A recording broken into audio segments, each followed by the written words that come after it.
were, in the penal colony, to be written today, Kafka could only be speaking of an exercise machine. Instead of the sentence to be tattooed on its victims, the machine would inscribe lines of numbers.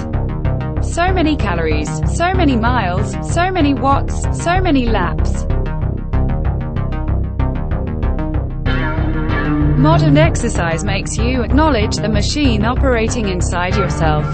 Nothing can make you believe we harbor nostalgia for factory work but a modern gym. The lever of the die press no longer commands us at work. But with the gym we import vestiges of the leftover equipment of industry into our leisure. We leave the office, and put the conveyor belt under our feet, and run as if chased by devils. We willingly submit our legs to the mangle, and put our stiffening arms to the press. It is crucial that the machines are simple. The inclined planes, pins, levers, pulleys, locks, winches, racks, and belts of the Nautilus and aerobic machines put earlier stages of technical progress at our disposal in miniature. The elements are visible and intelligible for our use but not dangerous to us. Displaced, neutralized, they are traces of a necessity which no longer need be met with forethought or ingenuity. A farmer once used a pulley, cable, and bar to lift his roof beam. You now use the same means to work your lats. Today, when we assume our brains are computers, the image of a machine man, whether Descartes' telemetries, has an old and venerable quality, like a yellowed poster on the infirmary wall. Blood pressure is hydraulics, strength is mechanics, nutrition is combustion, limbs are levers, joints are ball in socket. The exercise world does not make any notable conceptual declaration that we are mechanical men and women. We already were that, at least as far as our science is concerned. Rather it expresses a will, on the part of each and every individual, to discover and regulate the machine-like processes in his own body. We go to this hard labor with no immediate reward but our freedom to do it. Precisely this kind of freedom may be enough. Exercise machines offer you the superior mastery of subjecting your body to experimentation. We hide our reasons for undertaking this labor, and thoughtlessly substitute a new necessity. No one asks whether we want to drag our lives across a threshold into the kingdom of exercise. Exercise is no choice. It comes to us as an emissary from the realm of biological processes. It falls under the jurisdiction of the obligations of life itself, which only the self-destructive neglect. Our controversial future is supposed to depend on engineered genes, brain scans, neuroscience, laser beams.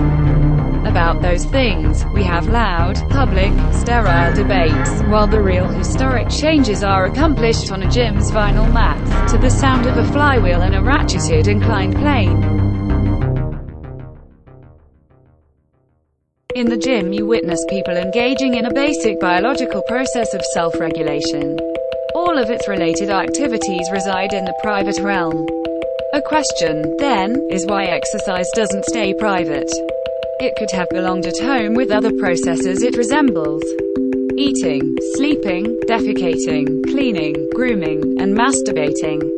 Exerciser, what do you see in the mirrored gym wall? You make the faces. Associated with pain, with tears, with orgasm, with the sort of exertion that would call others to your immediate aid. But you do not hide your face. You groan as if pressing on your bowels. You repeat grim labors, as if mopping the floor. You huff and you shout and strain. You appear in tight yet shapeless lycra costumes. These garments reveal the shape of the genitals and the mashed and bandaged breasts to others' eyes, without acknowledging the lure of sex. Though we get our word gymnasium from the Greeks, our modern gym is not in their spirit. Athletics in the ancient institution were public and agonistic. They consisted of the training of boys for public contests. The gymnasium was closest to what we know as a boxing gym, with the difference that it was also the place adult men gathered to admire the most beautiful boys and, in the Greek fashion, sexually mentor them. It was the preeminent place to promote the systematic education of the young. and for adults to carry on casual debates among themselves, modeling the intellectual sociability, separated from overt politics, that is the origin of Western philosophy. Socrates spent most of his time in gymnasia. Aristotle began his philosophical school in the covered walkway of a gymnasium. The Socratic and peripatetic methods could find little support in a modern gym. What we moderns do there belongs to mute privacy. The Greeks put their genuinely private acts into a location, an oikos, the household. To the household belonged all the acts that sustained their biological life. That included the labor of keeping up a habitation and a body, growing food and eating it, bearing children and feeding them. Hannah Arendt interpreted this strong Greek distinction of the household from the public sphere as a symbol of a general truth. That it is necessary to keep the acts which sustain naked life away from others' observation. A hidden sphere, free from scrutiny, provides the foundation for a public person, someone sure enough in his privacy to take the drastic risks of public life, to think, to speak against others' wills, to choose, with utter independence. In privacy, alone with one's family, the dominating necessity and speechless appetites could be gratified in the non-thought and ache of staying alive. Our gym is better named a health club, except that it is no club for equal meetings of members.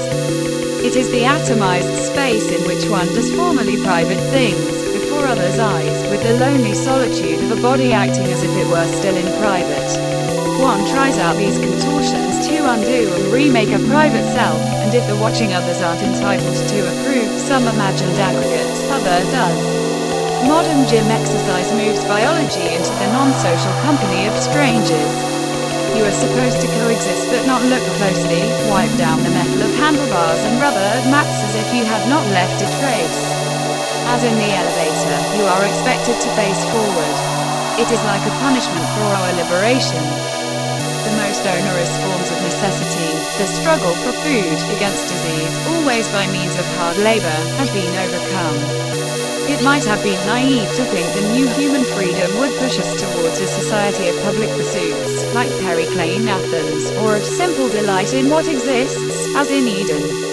But the true payoff of a society that chooses to make private freedoms and private leisures its main substance has been much more unexpected. This payoff is a set of forms of bodily self-regulation which drag the last vestiges of biological life into the light as a social attraction. The only truly essential pieces of equipment in modern exercise are numbers. Whether at the gym or on the running path, rudimentary calculation is the fundamental technology. As the weights that one lifts are counted, so distances run, time exercised, heart rates elevated. A simple negative test of whether an activity is modern exercise is to ask whether it could be done meaningfully without counting or measuring it.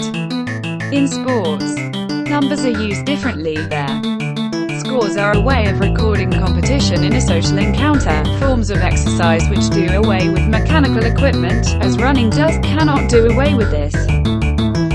In exercise one gets a sense of one's body as a collection of numbers representing capabilities.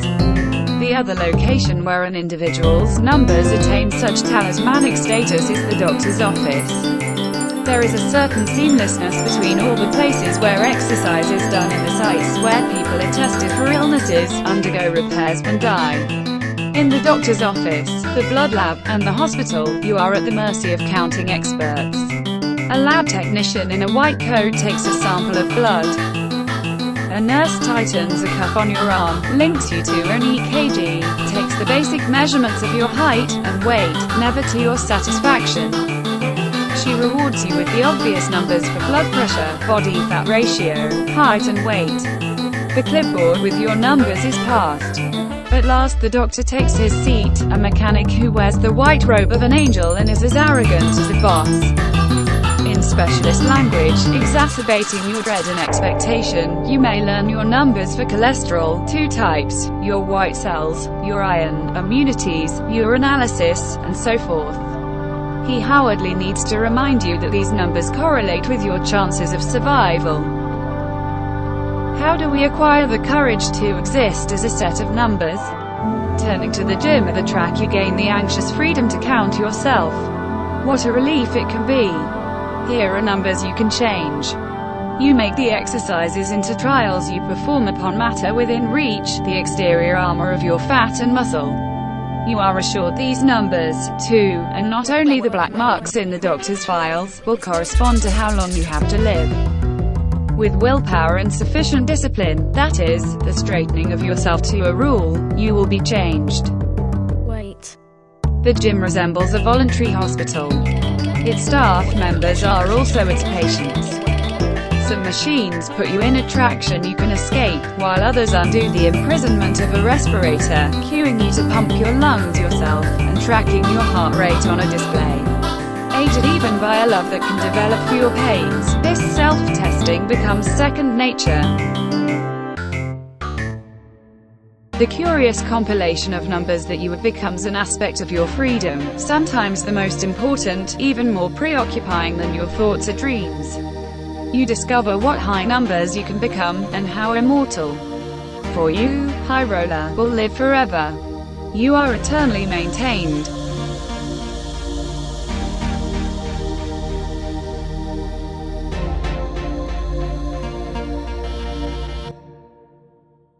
The justification for the total scope of the responsibility to exercise is health. A further extension of the counting faculty of exercise gives a precise economic character to health. It determines the anticipated numbers for the days and hours of one's life. Today we really can preserve ourselves for a much longer time. The means of preservation are reliable and cheap. The haste to live one's mortal life diminishes. The temptation toward perpetual preservation grows. We preserve the living corpse in an optimal state, not that we may do something with it, but for its own good feelings of eternal fitness, confidence, and safety. We hoard our capital to earn interest, and subsist each day on crusts of bread. But no one will inherit our good health after we've gone. The hours of life maintenance vanish with the person. The person who does not exercise, in our current conception, is a slow suicide. He fails to take responsibility for his life. He doesn't labor strenuously to forestall his death. Therefore we begin to think he causes it.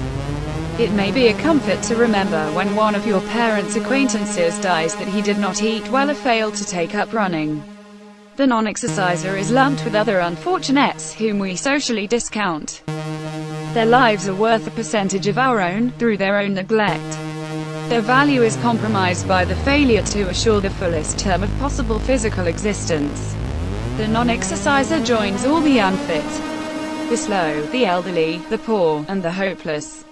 Don't you want to live, we say. No answer of theirs could satisfy us. Conceive of a society in which it was believed that the senses could be used up. Eyesight worsened the more vivid sights you saw. Hearing worsened the more intense sounds you heard.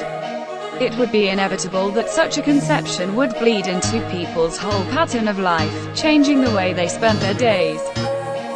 Would they use up their powers on the most saturated colors, listening to the most intoxicating sounds? Or might its members refuse to move, eyes shut, ears covered, nursing the remaining reserves of sensation? We, too, believe our daily lives are not being lived, but eaten up by age. And we spend our time desperately. From the desperate materialist gratifications of a hedonistic society, commanding immediate comfort and happiness, we recoil to the desperate economics of health, and chase a longer span of happiness as deferred, and comforts delayed, by disposing of the better portion of our lives in life preservation. Exercise does make you, as a statistical person, part of different aggregate categories that die with less frequency at successive ages. It furnishes a gain in odds. This is the main public rationale for those billions of man and woman hours in the gym. The truth, however, is also that being healthy makes you feel radically different. For a segment of its most ardent practitioners, exercise in its contemporary form is largely a quest for certain states of feeling. A more familiar phenomenon than the young person who is unhappy physically from never exercising is the young exerciser who suffers from missing 1 or 2 days of exercise.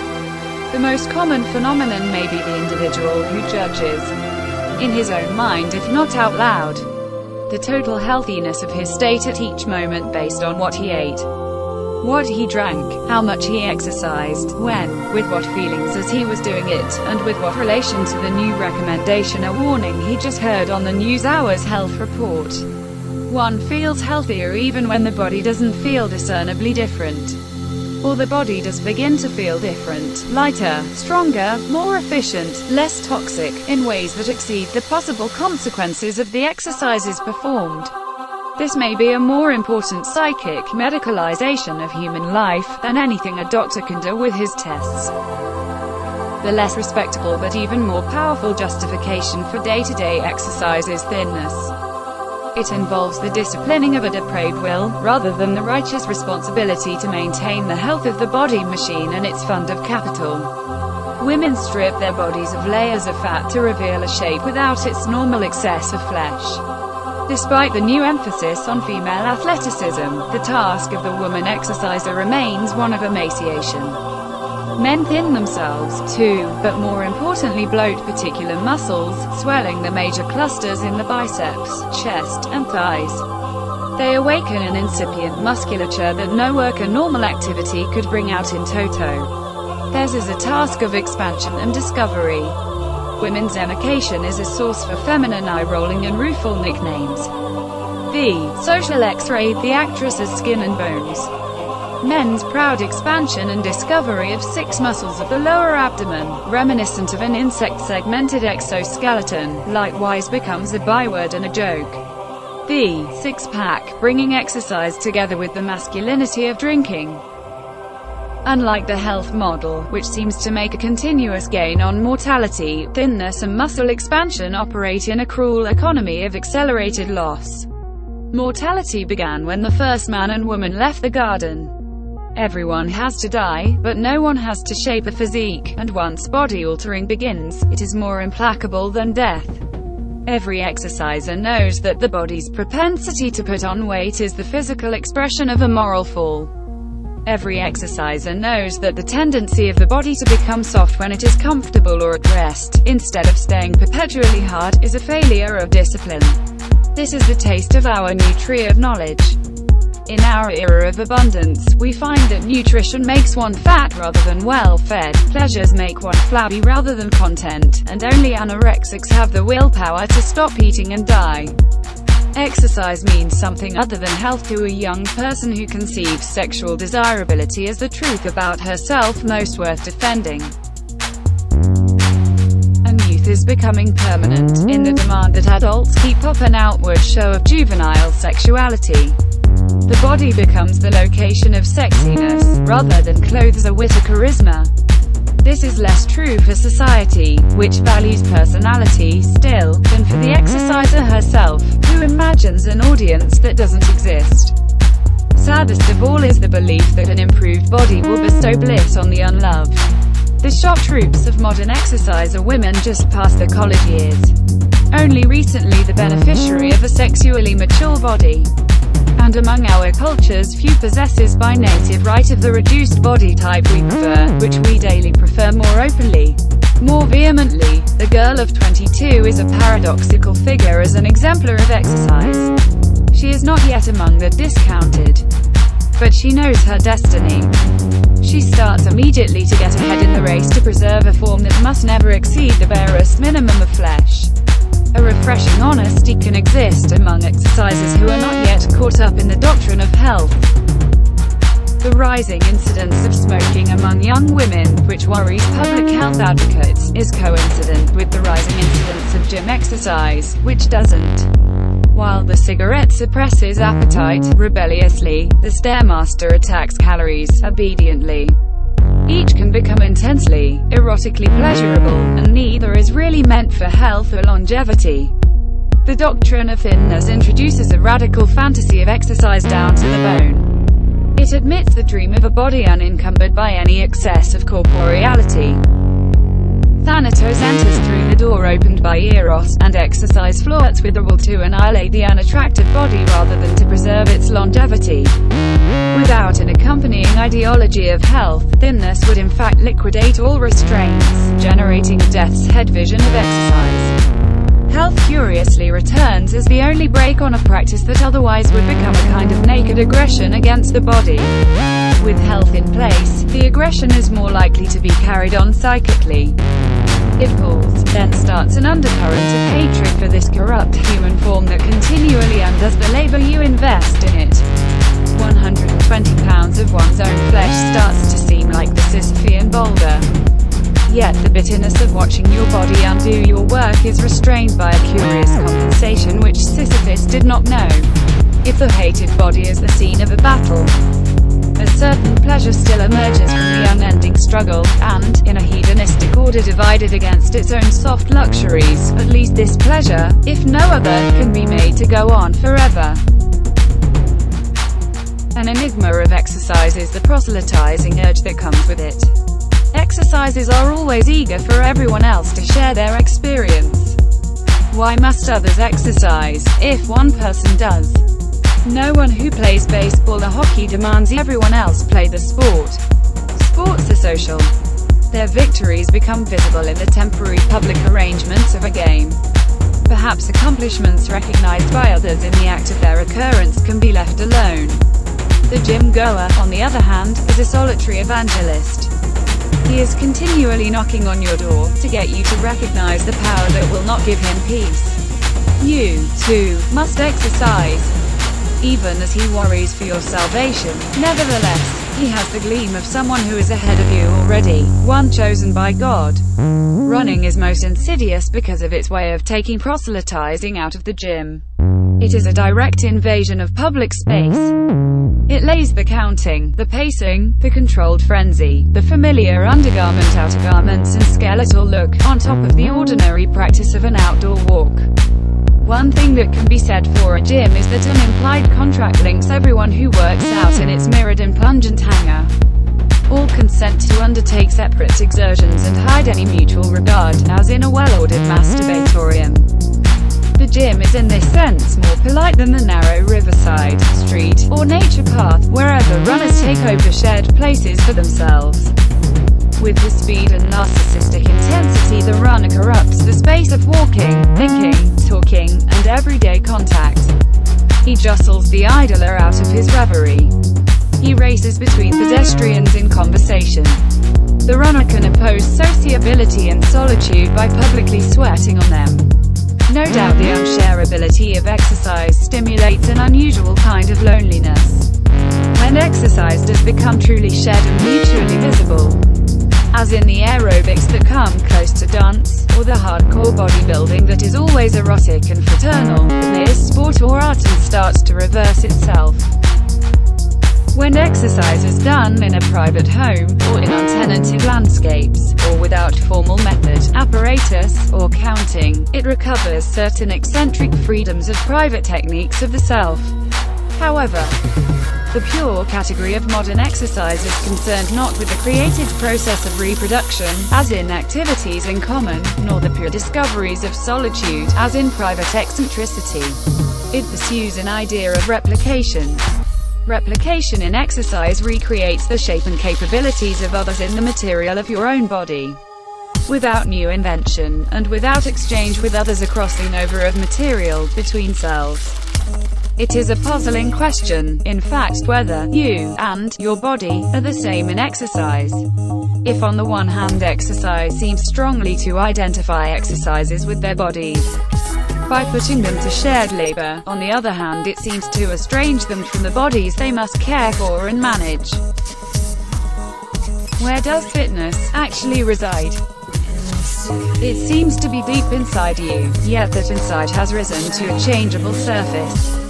And this surface is no longer one you can take off, as you did a costume in earlier methods of improving your allure. Fashion historians point out that women freed themselves from corsets worn externally, only to make an internal corset, as they toned the muscles of the abdomen and chest, and dieted and exercised to burn away permanently the well-fed body that whalebone stays temporarily restrained. Though the exerciser acts on his self, this self becomes ever more identified with the visible surface.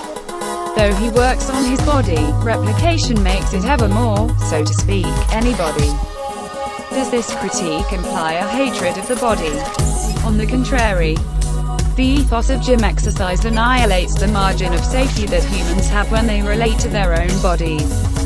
Men and women seem more ashamed of their own actual bodies in the present environment of biological exposure than in a pre-gym past. An era of exercise has brought more obsession and self-hatred rather than less. A feminist worry becomes important. It is certainly possible to make people use to displaying to others' eyes the biological processes of transformation. And this has been, at times, the aim of feminists, who intended to attack a patriarchy that vilified the natural body, that made biological processes a source of shame and inferiority. But the forms of exposure which have recently arisen are not in line with feminist liberation of the unconditioned body. Patriarchy made biology a negative spectacle, a filth that had to be hidden. The ethos of exercise makes it a positive spectacle, a competitive fascination that must be revealed. The rhetoric of loving the body can thus be misused, with the extension of the cliché that one should not be ashamed of the body. People are less able to defend themselves against the prospect that their actual bodies and biological processes may be manifest at every moment, in new states of disciplining neither public nor private. It becomes a retrogression, a moral failing in these people, to wish to defend against exposure, or to withdraw their health, bodies, arousal, and self-regulation from the social scene, as if privacy of this kind were mere prudery or repression. Once subjected to this socialization of biological processes, the body suffers a new humiliation no longer rooted in the distinctions between the revealed and the hidden, the natural and the shameful, the sexual ideal and the physical actuality, but in the deeper crime of merely existing as the unregulated, the unshaped, the unsexy, the unfit. Our practices are turning us inside out. Our hidden flesh becomes our public front. The private medical truth of bodily health becomes our psychic self-regard. Action in public before strangers and acquaintances has disappeared from the lived experience of the citizen and been replaced by exercise in public, as speech gives way to biological spectacle. Your exercise confers superiority in two contests, one of longevity and the other of sex. Facing mortality, the gym-goer believes himself an agent of health, whereas he makes himself a more perfect patient. Facing the sexual struggle, the gym-goer labors to attain a positive advantage, which spurs an ever-receding horizon of further competition. The technical capabilities of gym exercise in fact drive social ideals and demands. The exerciser conforms, in our era's most virulent practice of conformism. But exercise itself pushes medicine and sexual allure toward further extremes. The feedback does not stabilize the system, but radicalizes it, year by year. Only in a gym culture does overweight become the second leading cause of death, as the news reported this spring. Rather than a correlation, a relative measure, which positively co-varies with the heart attacks, the cancers, the organ failures and final illnesses that were formerly our killers. Only in a gym culture do physical traits that were formerly considered repellent become marks of sexual superiority. We are hot now for the annihilation by exercise and dieting of once voluptuous feminine flesh. Watching it be starved away in natural form and selectively replaced with breast implants, collagen injections, buttock lifts. We've learned to be aroused by the ripped, vein-popping muscles that make incredible hulks of men who actually push papers. Because health and sex are the places we demand our truth today, newly minted ideals must be promulgated as discoveries of medical science or revelations of permanent, evolutionary, human desires. The consequences are not only the flooding of consciousness with a numbered and regulated body, or the distraction from living that comes with endless life maintenance, but the liquidation of the last untouched spheres of privacy, such that biological life itself becomes a spectacle. You are condemned. You are condemned. You are condemned. This is the chant the machines make with their grinding rhythm, inside the roar of the gym floor. Once upon a time, the authority of health, and the display of our bodies and biological processes, seemed benign, even liberating. We were going to overcome illness, we were going to exercise the prudish Victorians. But our arrows were turned from their targets, and some of them punctured our privacy.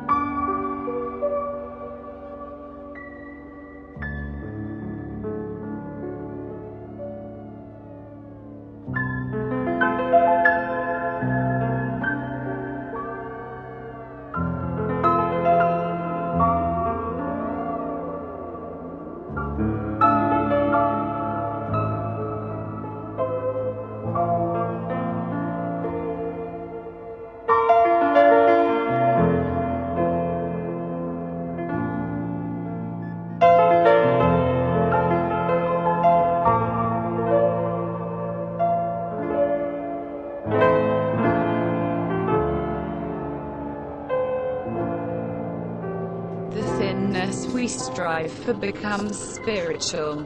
This is not the future we wanted.